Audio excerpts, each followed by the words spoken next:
Voilà, merci beaucoup et merci donc d'accueillir la réalisatrice du film, Christina Rosendahl. Merci beaucoup.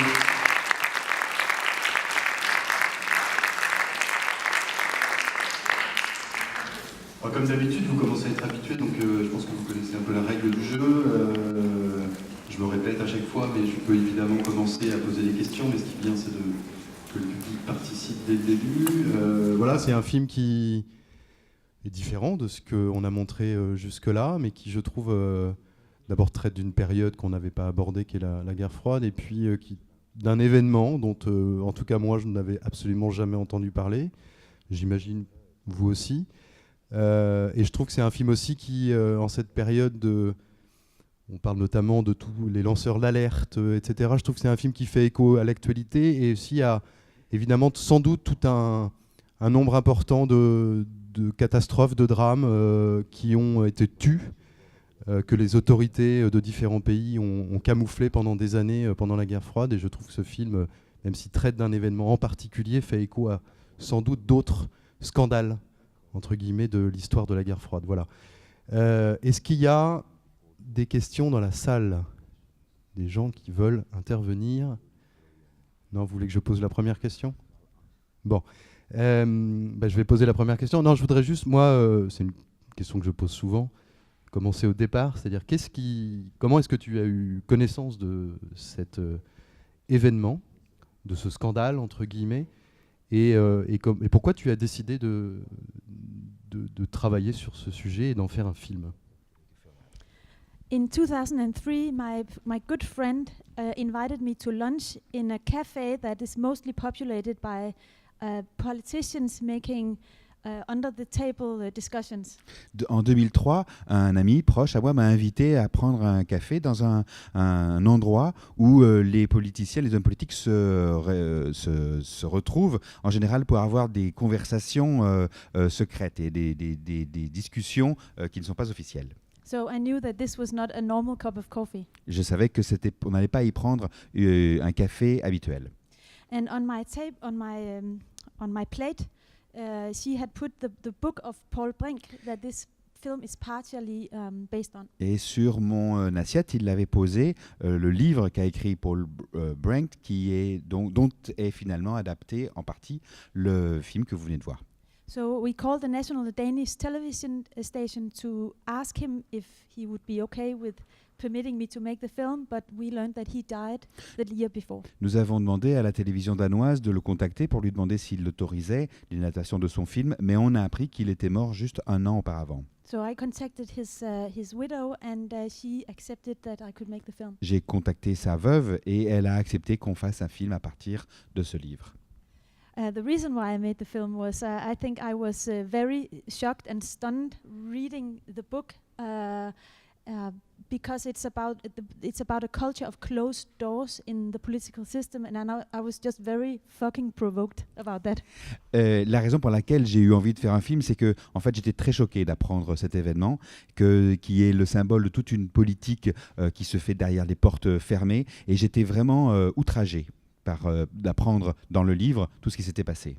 And I think that in Denmark we believe that our democracy is the best in the world, and we believe that we can trust our politicians, and we have a fairy tale relationship to our history dating from H.C. Andersen, writer of fairy tales, and this story tells the dark side of that story. Dans mon pays, on a l'habitude de considérer notre système politique comme étant excellent, d'avoir une démocratie extrêmement évoluée, et nous avons une confiance aveugle dans nos hommes politiques. Et on se raconte tout le temps la même histoire comme un conte sur la façon dont nous sommes représentés. On se raconte finalement un peu comme un conte de Andersen. On a ce rapport-là, on voit le monde politique chez nous comme étant un peu dans un conte d'Andersen. Alors, est-ce qu'il y a des gens qui veulent poser des questions à Christina ou je le dis parfois, juste faire un commentaire ou... Oui, on va t'apporter un micro. Alors, une question qu'elle a déjà abordée dans sa présentation, c'est... alors, vous avez travaillé avec énormément d'images d'archives sur un fait réel. Vous auriez pu en faire un documentaire. Vous avez pris le choix d'en faire une fiction. Est-ce que c'est pour que ça soit plus percutant pour que ça arrive plus aux gens? Justement, est-ce que c'est pas aussi un peu un conte de fées de le faire en fiction, ou quel a été ce choix? Qu'est-ce qui a motivé votre choix? I think first of all, I would like the audience, you, to have this feeling that Paul Brink is having throughout the story, like this anger inside the body that you want to go out and make the world a better place, but you don't know how to do it. Je voulais que le public partage ce sentiment que l'on voit, que l'on ressent chez Paul Brink d'injustice et de vouloir se battre contre le système et de se battre contre ce système politique et la surprise aussi qu'il a. And since this is a historical film, in order to make the audience connect with Paul Brink, who is dead, this is one reason why I chose to make a fiction film where you follow him in all the scenes. Et comme c'est un film donc d'époque, mais je voulais cependant que le public suive ce personnage et puisse le suivre de A à Z, et c'est pour ça que j'en ai fait une fiction, pour qu'il puisse être de toutes les scènes. And the other thing is, as you say, that I think that maybe you choosing the fiction film and like the cinema format, I think I will reach a bigger audience like that. Yeah. Et oui, comme vous le dites, effectivement, en prenant la fiction et en ayant cette dimension-là d'un long métrage de fiction, j'avais l'impression que je toucherais un plus vaste public. Est-ce que ça a été difficile de produire ce film? I think it was very. I mean, I bought the rights for the book in 2003, and we started making the film in 2010. So it has taken 5 years to make the film. Eh bien, moi, j'ai acheté les droits pour faire ce film en 2003, et on a commencé à tourner le film en 2010. Donc, vous voyez qu'il a fallu plusieurs années quand même pour y arriver. And I mean, the story is not really fit for film because it's so complex, and we have all the historical background of the story that we sort of need in the film. So c'est aussi une histoire qui quelque part n'est pas vraiment faite pour le cinéma et la fiction. Elle est tellement complexe, il y a tellement de ramifications, il y a tellement de faits historiques que nous devons tout de même expliquer pour qu'on comprenne le contexte. What was the question? Was it difficult to make the film? Oh yeah, so getting the financing is because it's not like it's a complex film, and complex films are hard to finance. C'est un film donc complexe, et à la narration complexe, et c'est le genre de films qui sont difficiles à financer. But we in Denmark, as you in France, we have the government subsidizing films, and so that's a way to make it possible to take risks when we write screenplays. Mais au Danemark, tout comme vous, en France, nous avons des aides d'État, des aides publiques qui nous aident à nous embarquer dans des projets et à prendre des risques quand nous écrivons des films.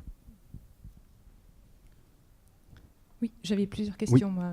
Je voulais savoir si le film avait été diffusé au Danemark, comment il avait été accueilli, ce qu'avait pensé la veuve de Paul Brink de votre film. Et puis, dernière question, est-ce que vous avez dû demander des autorisations au gouvernement danois pour le réaliser? Okay, you have to remind me of this. Is 4 questions. Okay. Right. Okay. The widow, she said to me, he walks just like Paul Brink did.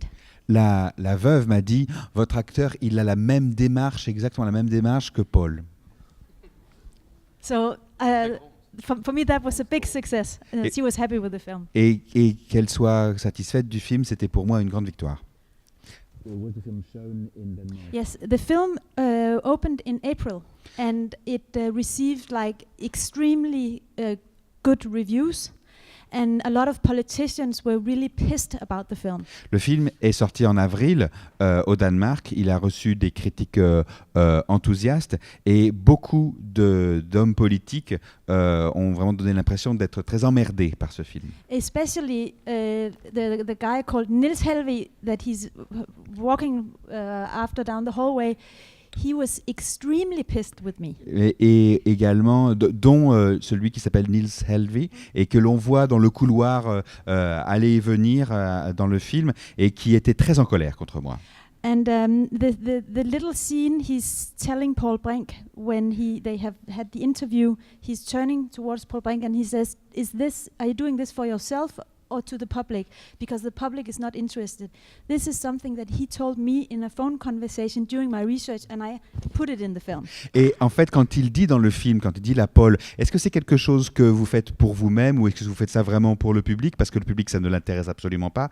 C'est quelque chose que lui-même m'avait dit pendant que je commençais à faire les recherches du film, m'avait dit à moi au téléphone, et j'ai mis cette phrase dans le film. Yes, and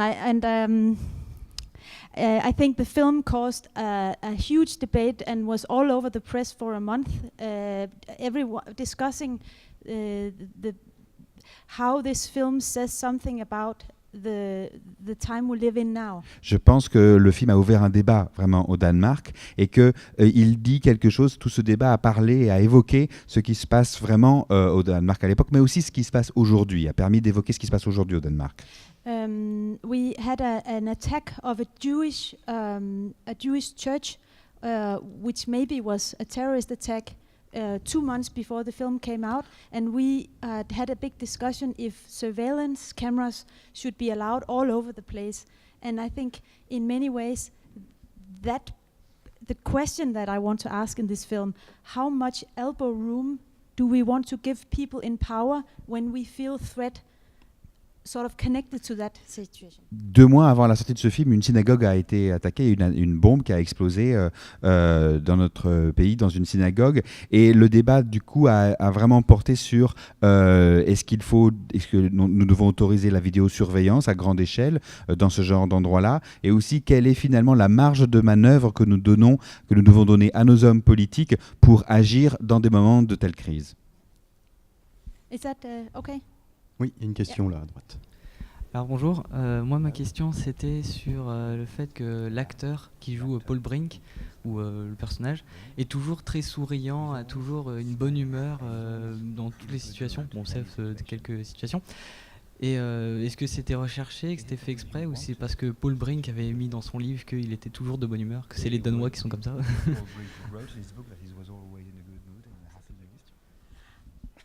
Well, I think that investigative journalists, like the iconic ones, they feel joy and ambition when they meet when they meet sort of closed doors and conflict. So the worse the situation is, the better for the journalist. Because the bigger the story. Je crois que les journalistes d'investigation, les plus grands en tout cas, ceux qui sont célèbres, ceux qui ont rencontré la célébrité grâce à leurs enquêtes, quand ils rencontrent un dossier important, quand ils rencontrent quelque chose de secret, quelque chose qui se trame derrière les portes du pouvoir, ça les met en joie, ça les fait jouir, ils sont heureux parce qu'ils se disent que l'article et les révélations qu'ils vont faire vont être très importantes. Et l'acteur du film est un acteur célèbre au Danemark ?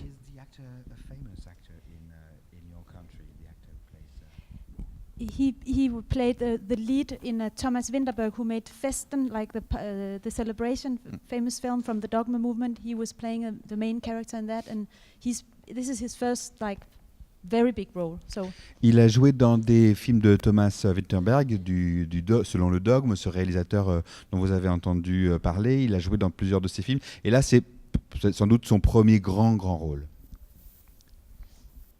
Oui, il y a un monsieur. Dans vos propos introductifs, vous avez dit que vous vouliez respecter 3 règles. Vous nous en avez donné 2 et vous nous avez dit que vous attendez pour nous donner la 3e. Alors, quelle est la 3e? Quelle mémoire!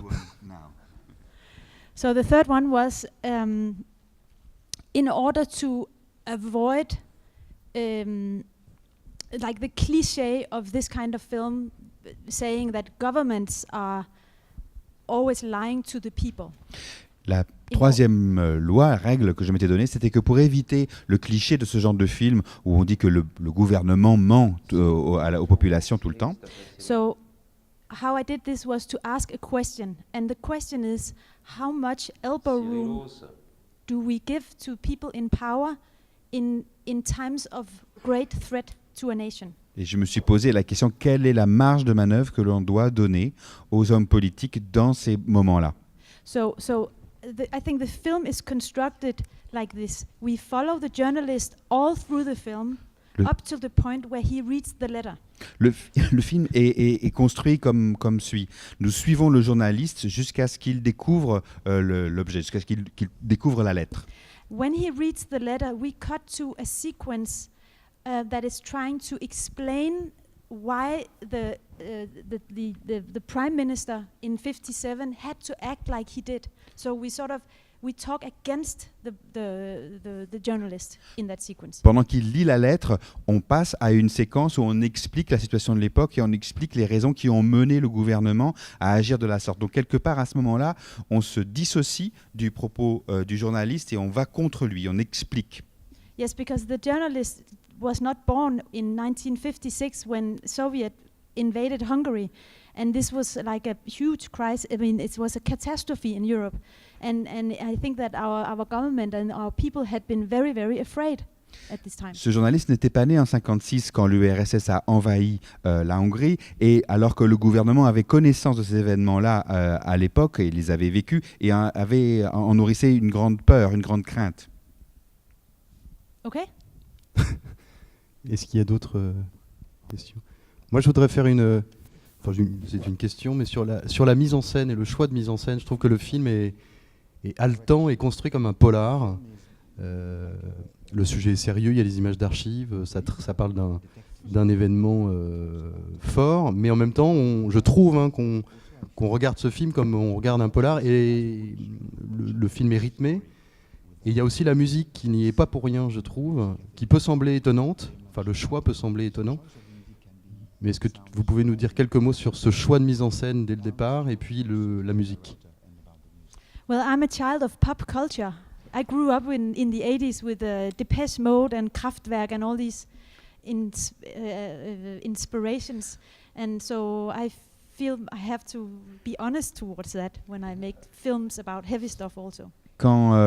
Moi, je suis une enfant de la pop culture et j'ai grandi avec Depeche Mode et Kraftwerk. Et quand je fais des films, je suis sincère par rapport à ça et je m'y emploie. But according to the music of the film, we worked for a whole year making the music, and we found out first we worked in a traditional way with classical music and music sort of elevating emotions of the film. But on a travaillé pendant un an concernant la musique. On a travaillé pendant un an sur la musique qu'on allait utiliser dans le film. Et au début, on a commencé à travailler d'une façon assez classique avec de la musique classique qui servait à souligner et à donner de l'emphase au moment d'émotion du film. But I felt when we were through the year, I felt that this would be a lie in a way, a lie of the art of film.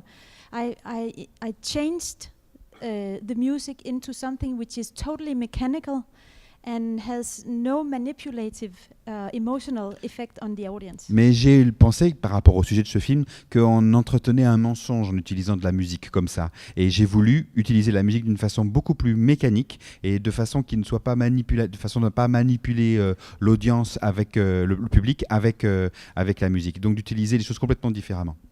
And I think that this strategy also in the editing, showing stuff as they are in a not manipulative way is because I think that if I have too many emotions on the screen, that will steal the emotions from the audience. Et c'est un choix aussi que j'ai fait au montage. Je me suis dit que si jamais j'avais trop d'émotions exprimées sur l'écran, j'allais retirer de l'émotion dans le public. Et donc j'ai essayé d'être le moins manipulateur possible au niveau du montage et de laisser les choses le plus claires possible, le plus à nu. The music has some different functions, like pacing, like rhythm, energy, but also to make him a little bit sexy because he's not that very sexy. So when the music comes in a little bit sexy, we think he's a little cooler. La musique a plusieurs fonctions dans ce film. D'abord de donner du rythme, de donner de l'intensité, et puis aussi de lui donner à ce héros un petit côté sexy parce que je trouvais qu'il n'avait pas l'air très sexy. Et donc quand on donne cette musique-là, on lui donne une allure qu'il n'avait peut-être pas au départ. Peut-être une ou deux dernières questions, si vous voulez. Non. Oui, il y a un monsieur. On va vous apporter un micro. Yeah. Yeah.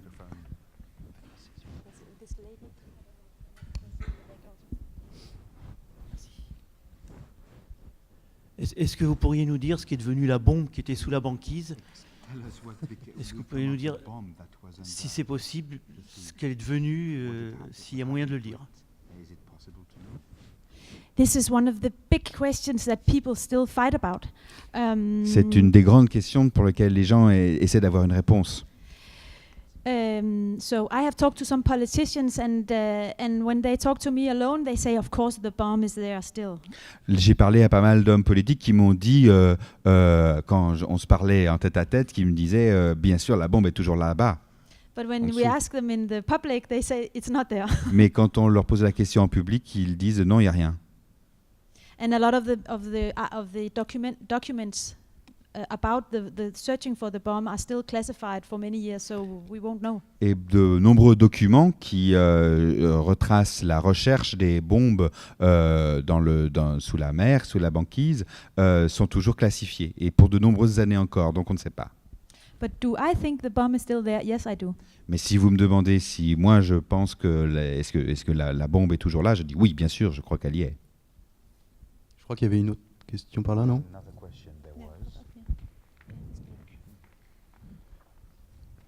Voilà. Je me pose une autre question. Dans votre film, on voit l'acteur, donc le journaliste qui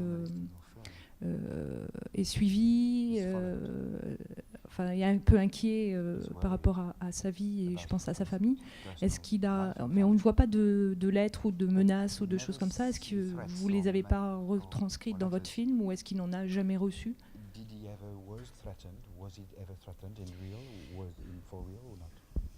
So this is the difficult part about making a thriller, because in a thriller someone has to be chased or run away from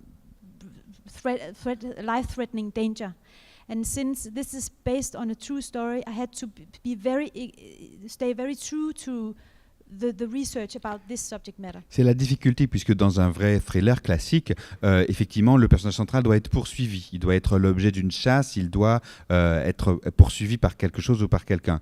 Mais là, comme je devais rendre des comptes par rapport à la réalité, puisqu'il s'agit d'un fait réel, il a fallu que je combine un peu les deux et que je joue sur les deux. So I know from one of his closest friends that he was sure that he was being followed.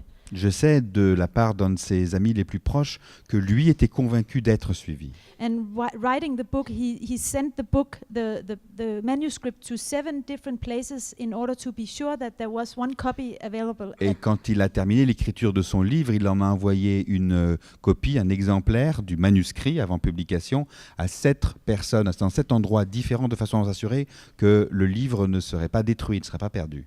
So I called up the head of the what is it called, the secret service of Denmark, the secret intelligence police.